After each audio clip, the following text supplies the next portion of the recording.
सर्वांना सस्नेह नमस्कार. विभागीय स्तर मुलांचे शासकीय वसतिगृह निंभोरा अमरावती येथे आपलं सहर्ष स्वागत. मतदान आणि मतदार जनजागृती अभियानामध्ये आमचे कर्मचारी, विद्यार्थी, महिला, बंधू भगिनी आणि सर्वांनी सहर्ष सहभाग घेतला. तिरंगा रॅलीच्या माध्यमातून आपला हक्क बजावायचा आहे, योग्य उमेदवार निवडायचा आहे. संविधान आणि लोकशाहीने परिपूर्ण हा भारत देश विकसित करायचा आहे.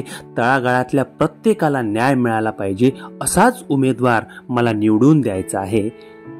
हा एक निर्धार मनाशी बाळगून या रॅलीमध्ये सर्वजण सहभागी झाले होते. I will vote. मी मतदान करणार. पण नेमकं कुणाला करणार, कसं करणार आणि कशासाठी करणार हे प्रश्न सुद्धा मतदारांनी स्वतःला विचारणं तेवढंच महत्वाचं आहे आणि त्यालाच म्हणतात जनजागृती.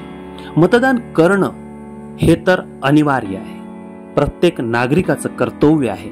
परंतु छत्रपती शिवाजी महाराजांच्या स्वराज्यामध्ये 18 पगड जातीला घेऊन जे स्वराज्य निर्माण केलं ते जनतेचं राज्य म्हणून प्रसिद्ध झालं. आणि तसंच ज्या डॉक्टर बाबासाहेब आंबेडकरांनी संविधान निर्माण केलं, त्यांच्या टीमनी त्या संविधानाला संवर्धित केलं, त्या संविधानाच्या बळाला सुद्धा आपण तेवढंच जपलं पाहिजे. त्याची सक्षमता लक्षात घेऊन आपण मतदान केलं पाहिजे.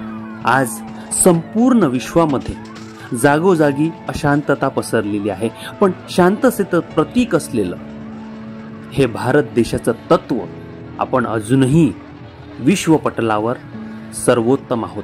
आणि हा आहे जनतेचा हक्क, हा आहे जनतेचा अधिकार, हा आहे जनतेप्रती असलेलं लोकप्रतिनिधींचं, नेत्यांचं, मंत्र्यांचं एक महत्त्वपूर्ण आणि मूलभूत कर्तव्य.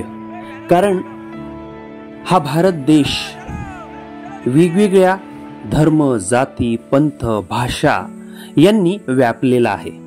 गोरगरिबांपर्यंत प्रत्येक सुविधा पोहोचवणं आवश्यक आहे. आणि म्हणूनच देशाच्या सर्वांगीण विकासासाठी मतदान करा, आपला हक्क बजावा आणि योग्य प्रतिनिधी निवडून द्या. म्हणजे हा देश नक्कीच प्रगतीपथावर कार्यरत होईल, सर्वजण सुखी होतील. धन्यवाद.